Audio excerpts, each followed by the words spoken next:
I am Sue Webley. Welcome to another episode of Inspire.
Listen, I don't care how tired I am. That little bop right there.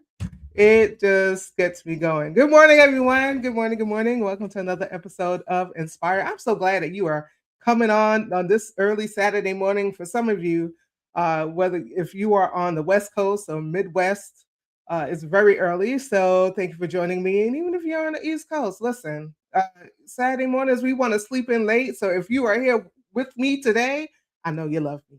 Thank you so much. Thank you so much. If you're just coming on, you don't know who I am, you don't know what the show is about. I'm your host, Sue Webley. I'm an author, producer, minister, and entrepreneur, and I believe in the power of words, wisdom, and witness. And that's exactly what Inspire is all about. So every Saturday at 10 a.m., we host space for honest, soulful, and often transformative conversations with guests from all walks of life. You've been with me over the years, you know, we talk to everybody, okay? Everybody, all right? Entrepreneurs, artists, thought leaders, organizers, and everyday people who are living boldly and authentically.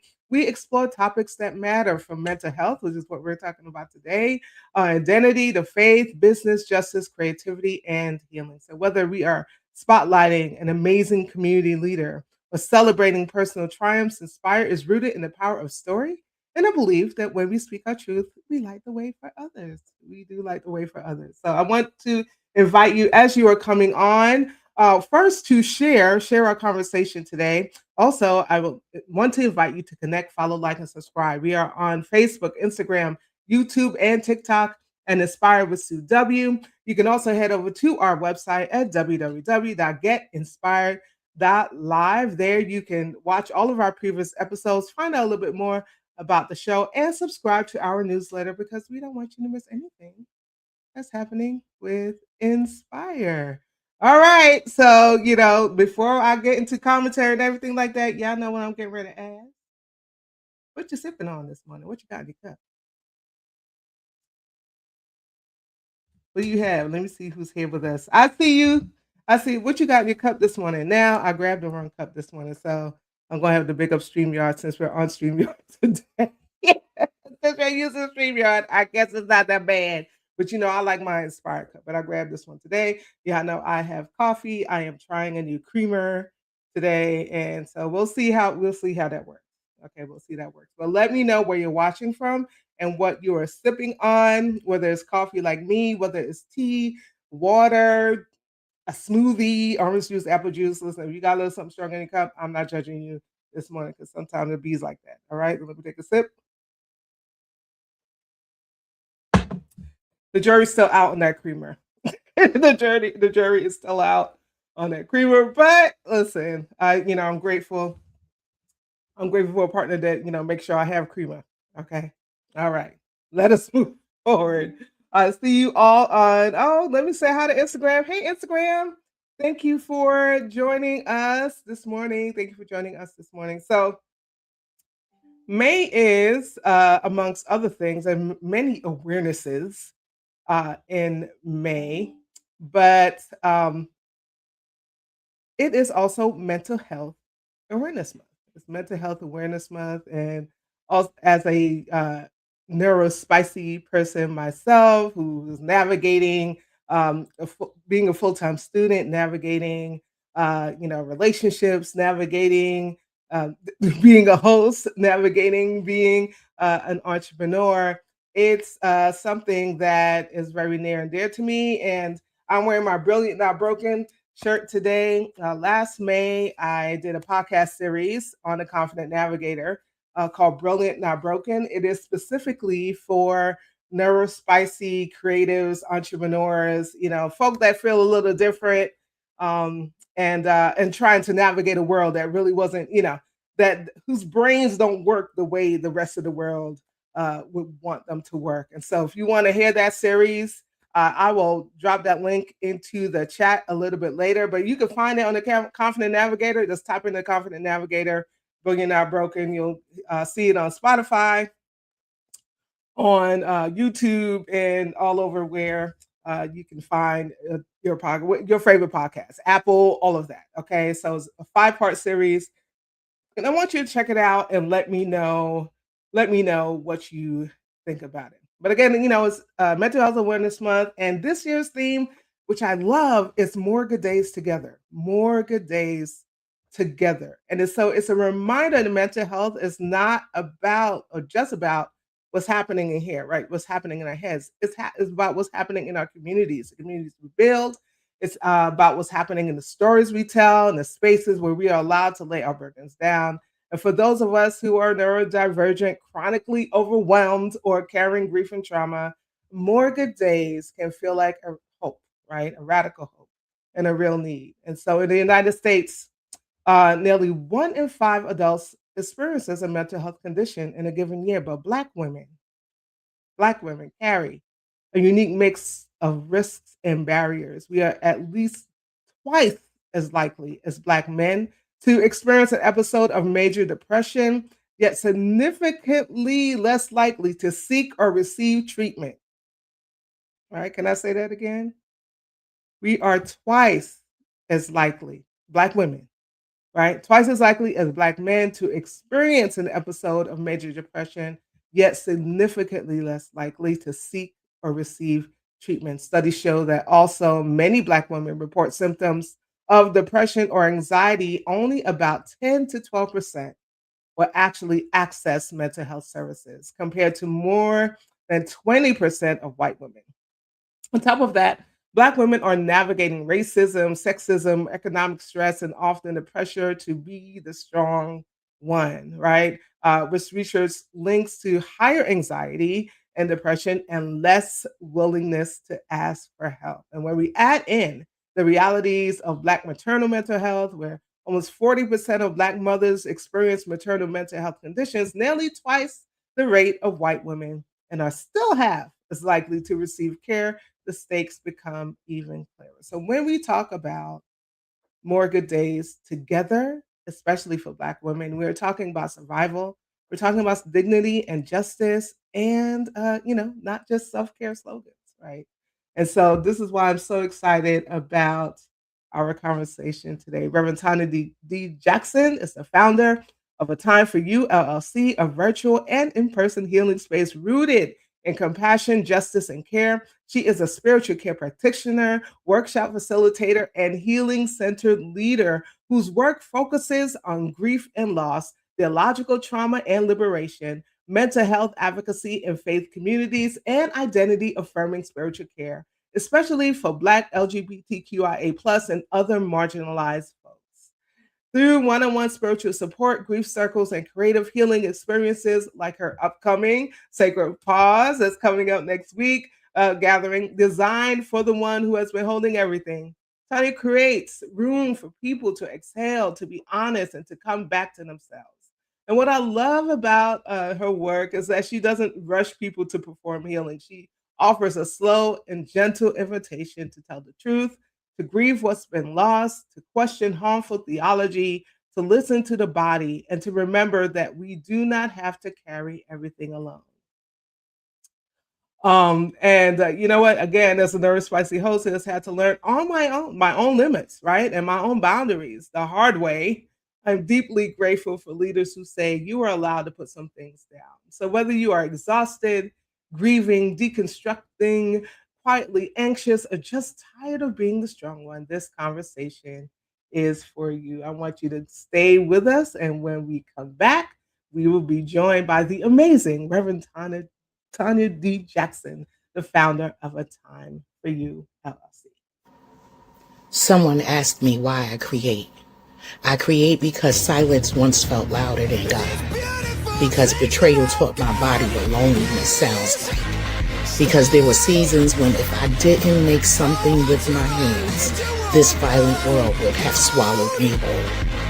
I create because making kept me alive. Every stitch, every burn, every mark is a refusal to disappear. What I create is not product, it's permission. Permission to pause, to breathe, and to begin again. I create because healing is not abstract to me, it is necessary. Because wholeness is not a luxury, it's a lifeline. I am the healing red. I am A Time for You. I am Tonya D. Jackson. And I create because I care just as deeply about the total you as I do about the total. Hey, Sissy. Hey, good morning. You know you could go find some videos, can't Listen, I will hunt. Okay, I will stop the social media pages to find a video, but I love that one because I love that you talked about why you create, and I love that you affirmed yourself and saying exactly who you are, right?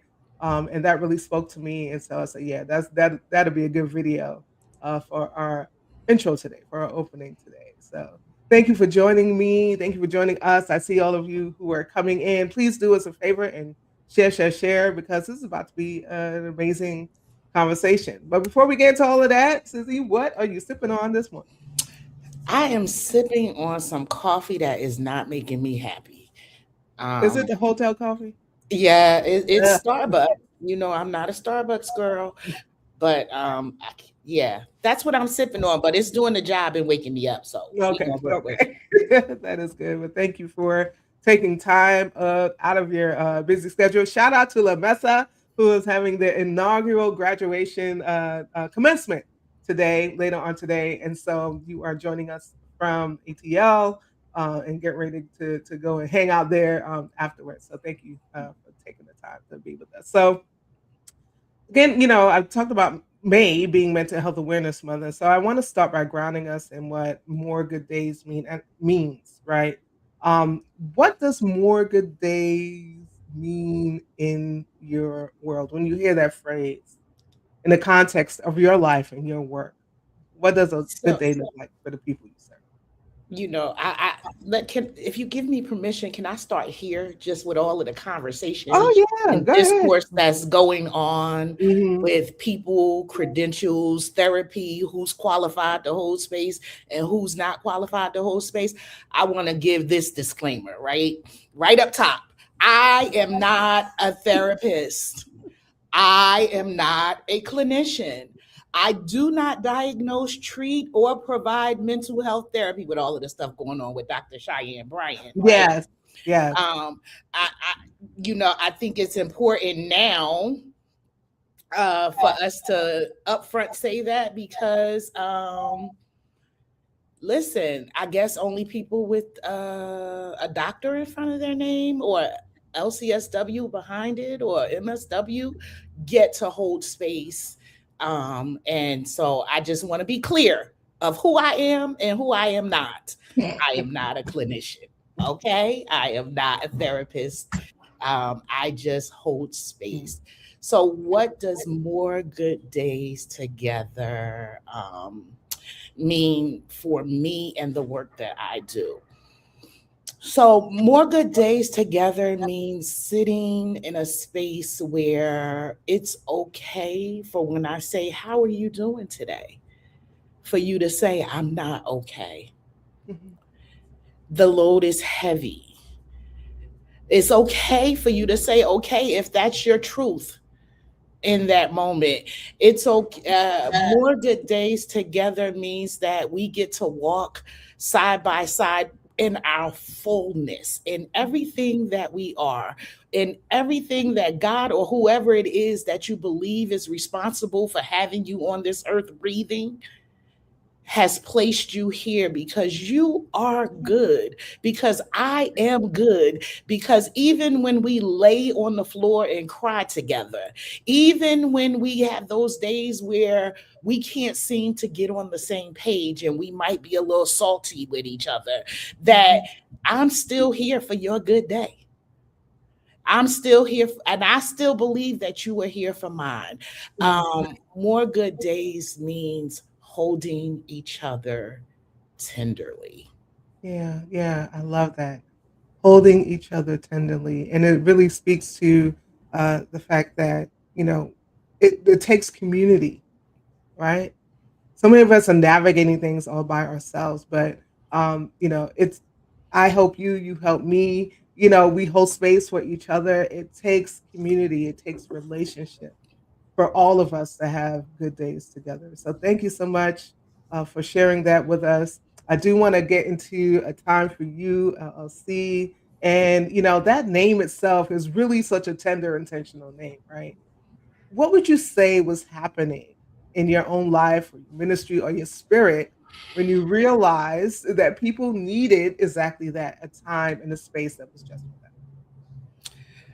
So, a time for you, for me, was born out of the recognition that I was an imperfectly broken person. Um, I was born into brokenness.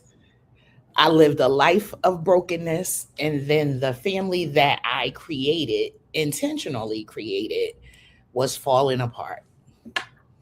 And it was the most devastating period of my life. Mm, But even in all of that, I was still caring for the kids. I was still making sure that all of the pieces that needed to fit together. I was not telling a story. I was being villainized in a story that didn't belong to me because I chose to leave, right? And I was literally holding my breath to the point that life was threatening to take me out physically, It was threatening to take me out emotionally. It was just threatening to wipe me out of this place, right? Mm, And in that, some small space of time allowed me to breathe a little. mm, And when I took that small breath, because it wasn't a complete breath, right? It was just, I'm still holding most of it. But if I don't let a little bit of air in, I'm going to die in this space. And I realized that when I took that small breath, it was kind of cleansing, right? And I made an instant decision. This is my time. I'm about to hit the second century of my life. I'm not mm, going through no more of what happened to me, what could have happened, what should have happened. I'm not over functioning for nobody. I'm no longer going to people please. I'm no longer going to do all of these things. What is it, Tanya, now that you need for you? mm, And that's where the name A Time for You comes from. It comes from my own story of surviving trauma, loss, harm, grief, deep spiritual and emotional wounds. But it mm, also comes from my belief that healing is possible when people are given the right kind of space to heal in, not a space that demands performance, not a space that rushes them, not a space that shames their grief, but a space that allows them to pause, to breathe, to feel, and to tell the truth without fear of judgment mm. or retaliation. It was a space to come home just to yourself because we neglect ourselves so much. And if I can call you back Yes. just for moments to only you, then that's what a time for you is. Ooh, Jesus. Thank you for sharing. And it's so necessary. It is so necessary. So thank you for saying yes to that call. Right. Amen. And for walking with so many others who are experiencing some of the things that you have gone through. Your work is definitely trauma informed, right?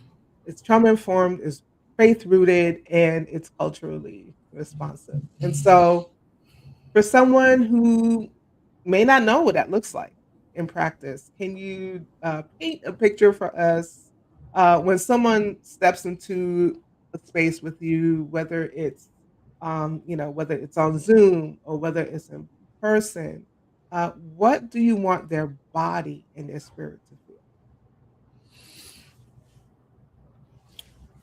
So for me, like time with me usually looks like well, first we're gonna breathe. Especially in this political time, especially in the bodies that we live in and all of the intersectionalities of our lives, we hold our breath and our systems are out of whack. So we take that first few minutes to just arrive into our bodies, uh, time to let go of whatever may have been going on moments before you walked in, and truly will still be going on after you leave. Time we start with permission to just be in this space at this time, grounded in just the possibilities of who I am and understand naming who I am. Some of us can't even name who we are. Yeah. Like at one point in time, you would have asked me who I was. I'd have been like, "Oh, I'm Kendrick's mommy, and I'm Scott," because that's who I was. That's Mm, but who am I? Like when I sit down and I look in the mirror, and then we move to not how are you, because how are you in this moment is really irrelevant if you can't tell me what happened to you. And so, and it places the thing outside of you because how are you places it on you. mm, And what happened to you places it outside of you. Something came and happened to you. So, what was that thing that caused you to stop? What was that thing that caused you to stop breathing, stop moving, stop being, and stop believing that you were a worthy creation in the world, that you were a necessary part of the community. I, I think my focus is to get to the understanding, that true understanding of Sawubona. I do see you, not how you show up physically. I see you, every part of you. I see your tears. I see your laughter. I see your struggle. I see your pain.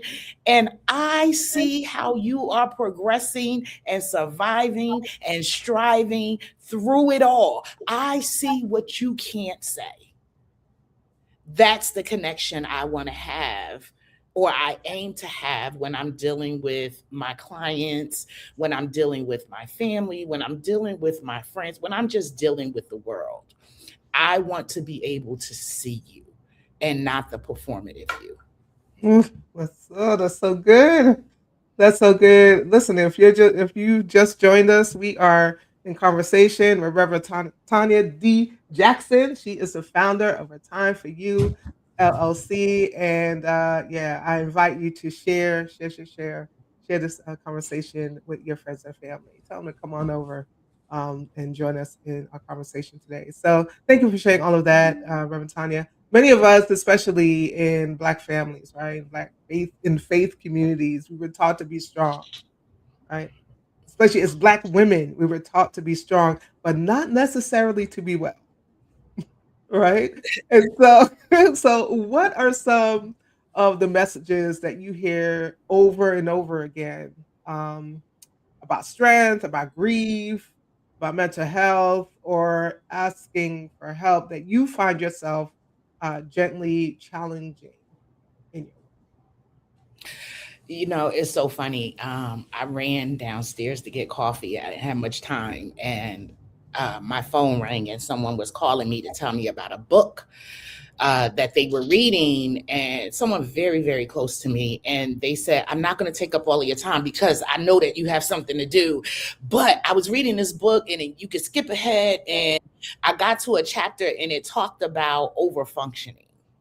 Mm, Um, and this person, like, truly, truly, truly does overfunction. And so that's a repetitive message that I hear. It may not be, they may not have the language to use the words. Like this person, I've been talking to them about years, for years, mhm, about you don't have to do that. Your children can do that for themselves. You don't have to, all your daughter has a license, it's her car, but you won't let her drive. Hello? So now you're her chauffeur in her car that you won't let her drive, and she has a license, and you mhm, feel overwhelmed. um you 60 something years old, and you still doing laundry for the 8 people in the house. Like, hello, that's a choice that you are making. mhm, And one of the things I just said to her is, sometimes even with our children, you just got to stand to the side and let them shatter, because shattering is going to teach them the lesson that they need. But be mhm, there and willing to help them to put the pieces back together. But if you mhm, never let me break, how do I know how to pick my pieces up? mhm, And so the over functioning, the, oh, it's been 2 years since your partner died, you should be over it by now, you should be ready to date again, you should be, and you should be. But no understanding around the fact that I'm still grieving these losses. You know, all of the familiar places are still there. I haven't worked that process. And even if you have gone through that process, the way you go through it looks different than the way I go through it, because whatever the case may be, because you were performing love and I was actually in love. Whatever the differences are, it really doesn't matter, but pushing people to move beyond the space that they are in that moment, just mhm, because you feel it has taken too long. And what I found is, until people go through similar situations, they have no tolerance mhm, for the one that you are in. mhm, And the push forward is more about them not having to experience, look at, participate in someone else's process Yeah. that they feel is too hard and not serving them. The other thing is all of these spiritual messages, like the hardest one that I have encountered over and over and over again are the theological ones. The ones where prayer over medication, um suffering, that suffering is necessary. I don't believe suffering is necessary. Me I don't believe that God put me here to go through anything so that I can help someone else. That is a lie. That is a false statement. I reject it with everything in me, either. right? Or the just pray about it and God is gonna make it all right. Well, I've been praying for 42 years and I'm still hitting the same brick wall Yeah. while I'm watching other people progress and move past and give testimony. So, what is the messaging to me from God? Mm, Does God mhm, not choose me? mm, mhm. What have I done that was so wrong that God hates me so much? Yeah. That here we are at 52.2 years and I'm still praying about this. Oh, it's my faith. My faith isn't strong enough. Well, what do I do about that? Because nobody has given me the roadmap. Meanwhile, I need some Lexapro for my anxiety. I need medication. I need somebody who can really hear me in these moments and really help me develop a plan, and not make all of these spiritual judgments, because me and God ain't good right now, because I just this wall just won't move. And I've had the faith of a mustard seed. I'll have the faith of an army if you want me to, if it's gonna move me past this situation. So those Right. are the repetitive things that I seem to encounter a lot. Yeah. Thank you so much for sharing all of that. I was just listening to you and thinking about how the spiritual bypassing, right? Yes. You got to find the scripture. You got to pray more. You said something about not having enough faith. Even talking about does God hate me, right? Why does God have to break me? Mm-hmm. Coming through the fire and coming out like why? Why do I have to do why? Mm-hmm. Right? If on one hand, God is loving, and I'm a good creation and all of that. Now, why do I have to kind of be filthy rags? Like why do I have to do all of that and be that in order to have a relationship with God? And that takes for many people, and it took for me too, the major deconstruction. Oh yeah. Some major deconstruction. And freedom is not, or liberation is not an easy thing, Mm-mm. right? It hurts because this is what you've been taught. This is what you read in the Bible. This is how your grandmama and all of them. That's how they came up, and that's how they made it through. But no, we carry some of these erroneous theological understandings, right, of God. And so I'm so glad that you brought that up, and that leads into kind of talking about theological trauma, right? Mm. Um, what are some signs that someone's spiritual life has been shaped? Because you alluded to it a little bit just now, has been shaped more by fear and harm than by love and freedom. Theological trauma. Ha, ha, ha, ha, ha.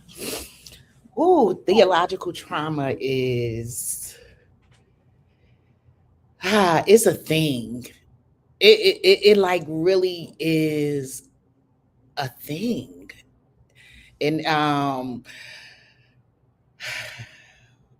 so many people I find have been wounded um because of by a theology that was supposed to heal them and was supposed to comfort them and was supposed to offer them a space of refuge. The hospital, as my grandmother said, the church was the hospital. So that meant I got injured out there in the world. And I was supposed to come into the church to be triaged, right? Come into God to be triaged, to be healed, to be taken care of. And what I found is that it was better for me to get my triage out there where I got hurt at. For some people, the church was a place where they first learned that parts of them was not acceptable. Their identity was attacked. Their questions were called rebellion. Their identity was called sin. Their depression was called lack of faith. Their grief or spirit, was rushed. or spirit. Yeah, or a spirit.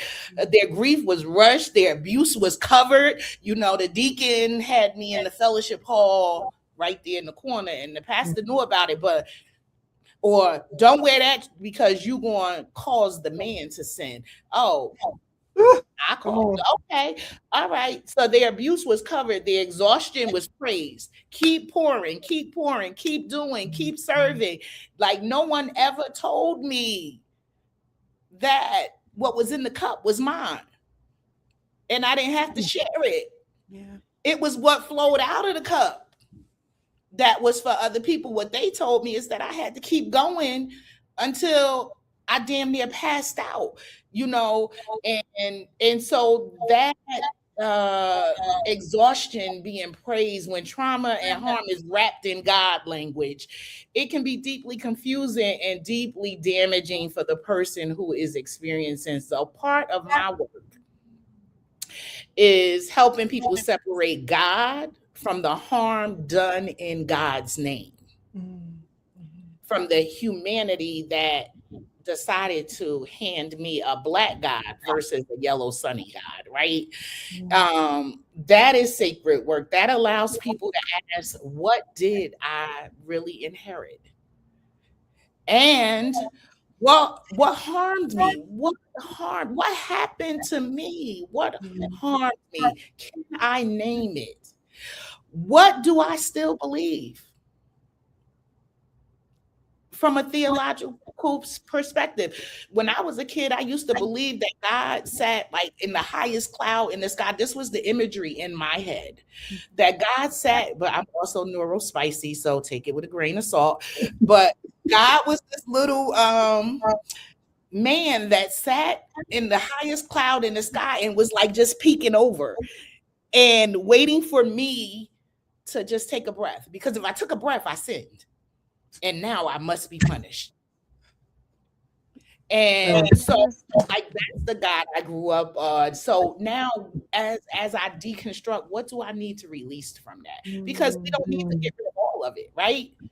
But there are some very harmful things that was built into our identity that no longer served us. Didn't serve us then, but as we're beginning to get language for it, we know that it no longer serves us. So how do I sort through what I need to release in these moments? What kind of faith, spirituality, care can help me live?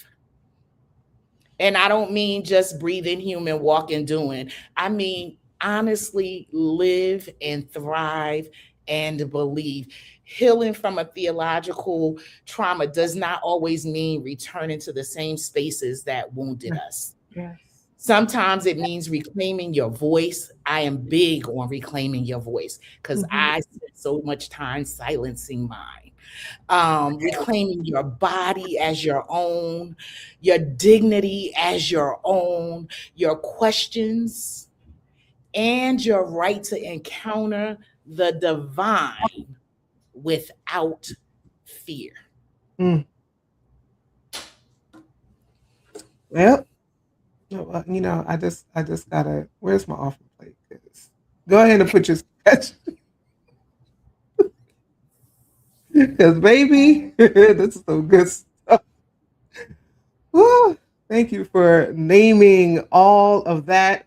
Y'all who are watching right now, please, Dave, Minister Dave, told you, I see your comment, and we're about to talk about that. Um, please, please, please put your comments and your questions inside of the chat, so that we can be sure that Reverend Tanya has the opportunity to respond to them before we end our time together today. So Dave totally talks about even the music. Now, personally, there's some songs that I will not sing. I will never. I listen.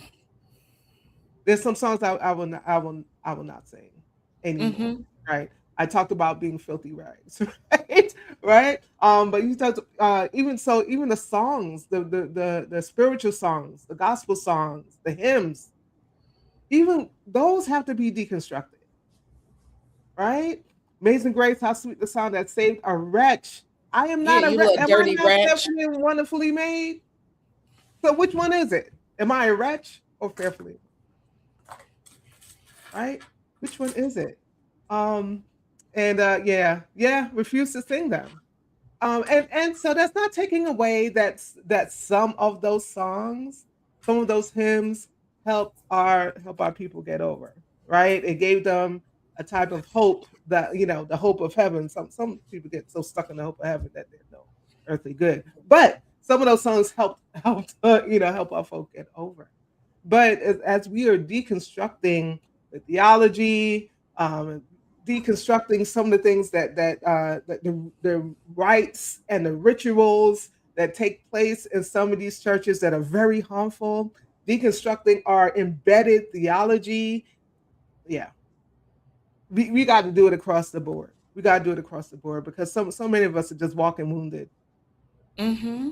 right? We also And mentioned, using songs that further wound us to say that this is my war song. This is my get over song. This is how, I have experiences all the time with songs where I'm just like, wait, did they just now before I used to happily sing them like, come on. mhm, mhm, And then I'm like, huh? That doesn't make any damn yeah, sense. What the right, right. and so yeah, Dave, you're absolutely right with these songs. But also the other thing that I've had conversations with people about is what part of the Bible are you reaching from? Mhm. Because or are you looking at it as the inerrant word of God? Or is it a piece of literature that guides your life? Like how are you really taking this thing? Because if you go to certain sections, we still should be slaves. Right. you Absolutely. know, and even the homosexuality, like who was King James? That was a girl. Can we pause right there? Because listen, the King James Bible. I mean, some of the say they will not. They hold Won't the release it. King James Bible up. It's like idolatry. They every other type of Bible, every other translation is blasphemy, right? And they're the Mm. main ones that speak out, right? So the main ones that speak out against homosexuality, what, and all of those Mhm. things. But this Bible that you hold so close in there to your heart, that you say is the inerrant word of God, right? Who was King James? Right. They And don't they like don't I said, they and don't that do that research. is written by divinely inspired men of God. Well, guess what? They were men of God. They were humans. And as they received the message, they had to process it through their bodies. Through their bodies that had mental health challenges, through their bodies that had all of these other things, capitalism and colonialism, and all of these things living in it. So the processing was for what they needed. So, okay, I'm not going to go there. I'm done. I'm done with that piece. Listen, because I mean, I'm gonna try to get away from that because that thing, it just grinds my gears, right? It's just gets on my nerves because this inerrancy, and we could have a whole other show about you know uh, uh about the literalists, those who take the Bible Mm-hmm. literally, and refuse to see the inerrancy. You know what I'm saying? Like refuse to see the errors that that are not suspicious of the text, right? Um, yeah, I can't. This group over here decided they wanted to put these few books in there, and then a couple centuries later, another group got together. So are all of them inspired? Mm-hmm. Oh yeah, yeah, girl. They inspired. They real inspired. on the right. On the all inspired, so yeah, we could do a whole other show on that. I see y'all commenting. Yeah, we could do a whole other show about that. So we are going to take a really quick break. We're going to take a quick break for Reverend Tanya to take a sip of that coffee she don't really like that much, but it's helping her right now. And then we'll get back to some more amazing conversation with Reverend Tanya D. Jackson. Hey everyone, thank you again for joining us today. I want to invite you to connect, follow, like, and subscribe. We are at Inspire with Sue W on Facebook, Instagram, YouTube, and on TikTok. Please do us a great big favor and give us a follow if you are not following us already. Also, you can head over to our website at www.getinspired.live. You can find out all about the show, watch all of our previous episodes, and subscribe to our newsletter because we don't want you to miss anything that's happening with Inspire. Are you or someone you know on a mission to create change while inspiring others to do the same? Well, we want to hear from you. I want to sit across from you in this virtual space on a future episode of Inspire. Visit us at www.getinspired.live to book your appearance today. You can head over to our website, click on Be Our Guest, fill out that guest intake, and a member of our team will get back in touch with you. I can't wait to welcome you to a future episode of Inspire. Camera Solutions, helping you navigate the digital space with confidence. If you know me long enough, you know this is my baby. This is the one that started it all. Kara did turn 6 this year. We're so grateful for your support, and so many of you have told others about us, and we've been able to partner with so many wonderful organizations, individuals, and ministries just by word of mouth. So thank you again. Kara Solutions is a full-service digital agency specializing in helping our clients achieve their goals through consultation and training, content and social media management, graphic and web design, and live stream and podcast production. If you want to learn more, we invite you to schedule a consultation today by visiting our website at www.kara-solutions.com or email us at info@kara-solutions.com. So as always, you know that we are going to do this each and every Saturday. Our sibling and community needs a kidney donor, and I believe that we can do it. Yanni is in search of potential donors who are fairly healthy, have the blood types A or O, the courage to commit to surgery and save her life, and she would love to share the safety measures with you. Alternatively, if you know of a resource, if you know of an organization, somewhere that Yanni could get connected to help make this happen for her, please send that information to us and we'll be sure to get it to her. To contact Yanni and her family directly, you can do so at peacepeopleinc@gmail.com. That's peacepeopleinc@gmail.com. And you can head over to EmeryLivingDonor.org, fill out the survey, and enter her name, Ayana Davis. I believe that we can do this together. All right, it's time to get back to some wonderful conversation with today's guest.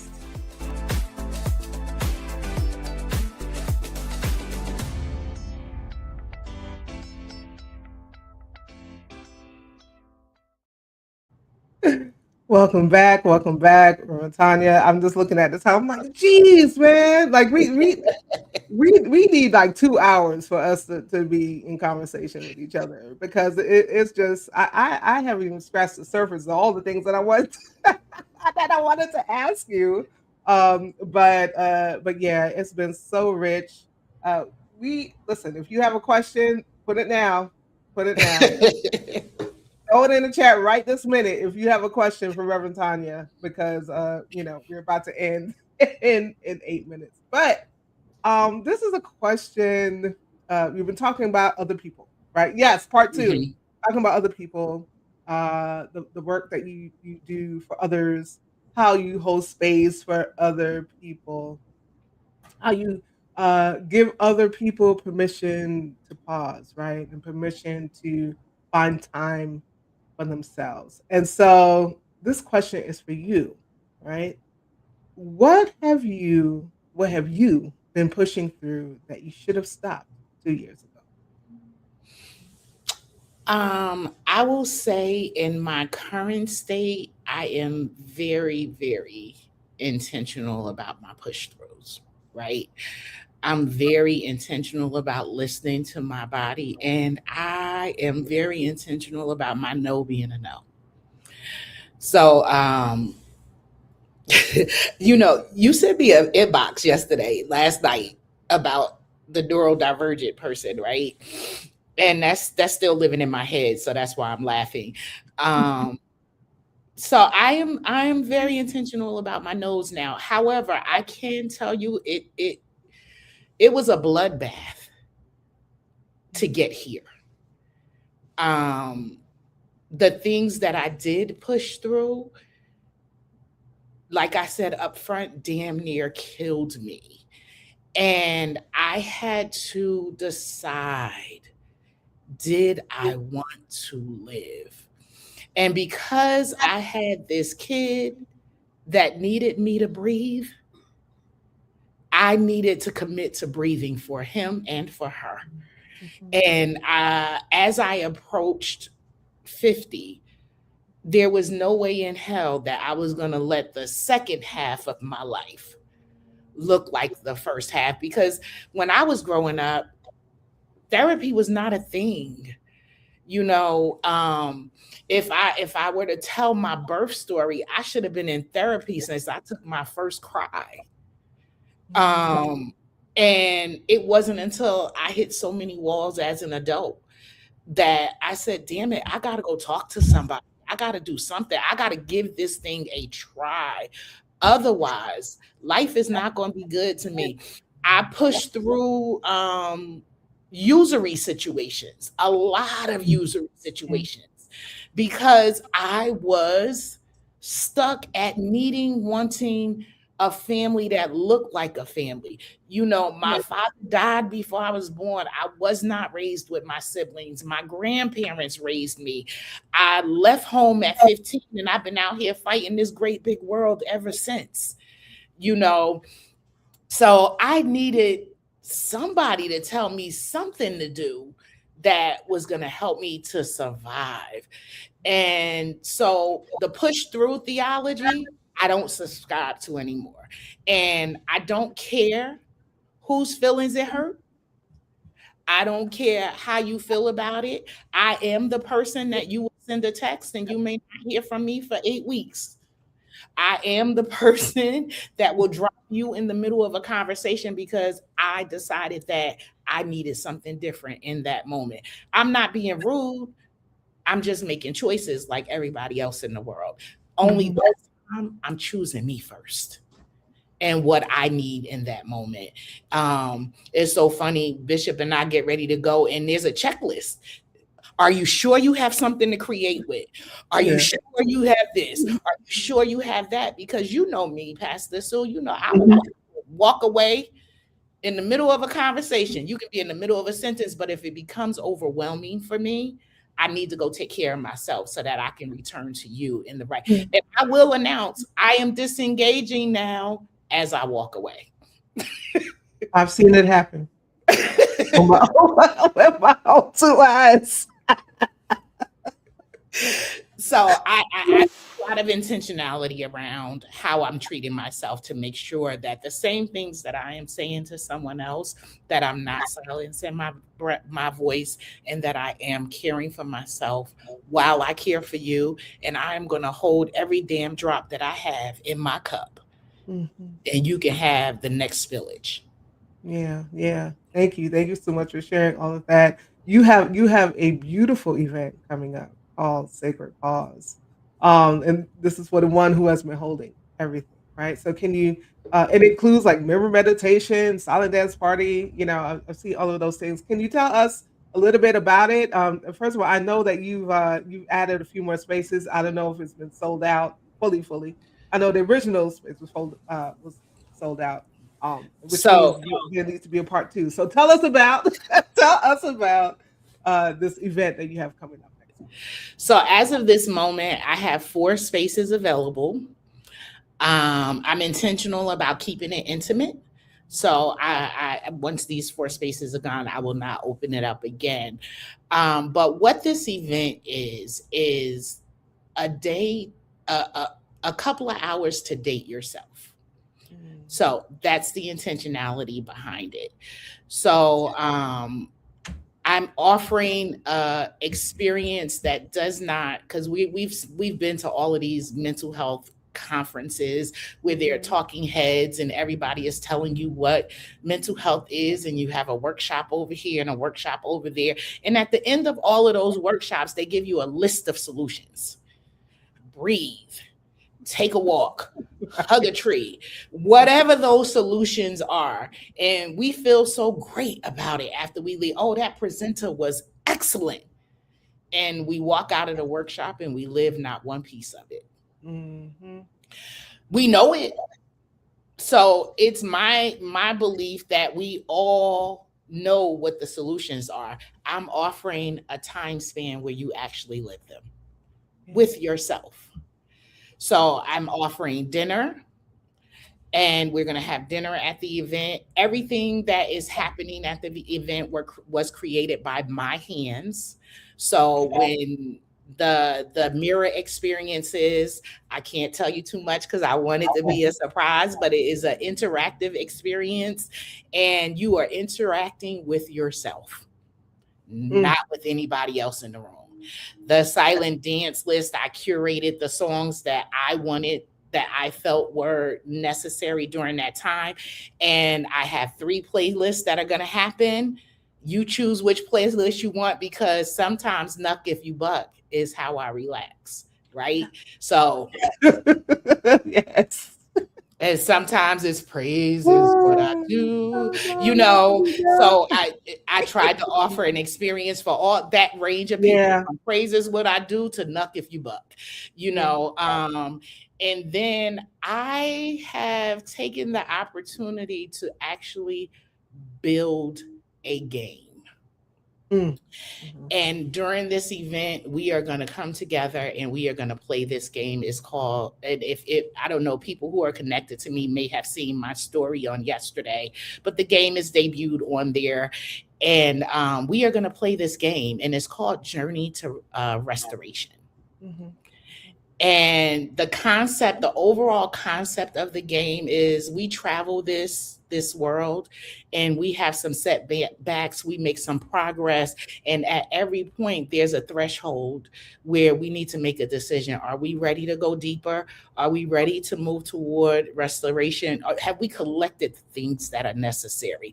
And Mhm. if we did, we go into the deeper level, and at some point we reach restoration, right? But with this game, restoration is not the first person to reach it. Yeah. And how, so the first person to reach it in my game becomes a guide for the people who are still traveling through. And nobody fully reaches restoration until we all reach it. So when every player in the game has reached restoration, that's when the game ends and we Mhm. travel together. Yeah, yeah, yeah. Tell the people where to reach you, where to find you on social media. You can find me on all of my social medias as A Time for You. I'm on Instagram as The Healing Rev. Um, but on Facebook as Tonya D Jackson, and everything as A Time for You. Thank you. Thank you so much, Reverend Tanya, for hanging out with me today. Thank you for sharing your presence and your gifts today. I'm especially grateful for the way that you bless people with permission, right? Permission to feel, permission to question, permission to grieve, uh, permission to be seen, and permission to rest. You do all of that as you hold space for folk. And so, those of you who are watching, those of you who catch this in replay, those of you who will listen to this on audio, if this conversation touched any tender place in you, if you're grieving or exhausted or deconstructing or simply tired, right, of being the strong one, I want you to know that you are not alone. You don't have to carry it all by yourself. I want to encourage you to reach out to someone that you trust. Look for a therapist, a spiritual care practitioner, Mhm. a support group, a community like A Time for You. Let's see, where you can lay some of those burdens down. some of those burdens down. Here at Inspire, we are committed to lifting up these stories and lifting up these individuals that are doing some very necessary work, the work of healing. And as we close, I want to know, is there one final thing that you want the people to know as we get ready to leave to get up out of here? What is a word of encouragement or a final word of wisdom that you can offer? I think the thing that I would like to say is just simply stop. Mm. Full stop, fulfill in that stop, full rocking yourself and caring for yourself and listening to what is it that you need in order to keep going on. But full stop. Full stop. You heard it from the Healing Rev. I am Sue Webley. This has been Inspire. And as always, until we meet again, I want you to stay lifted. I want you to stay motivated. Most of all, I want you to stay inspired. I will see you again next week. Goodbye, y'all. Goodbye, Reverend Tanya. Thank you so much again for joining me today.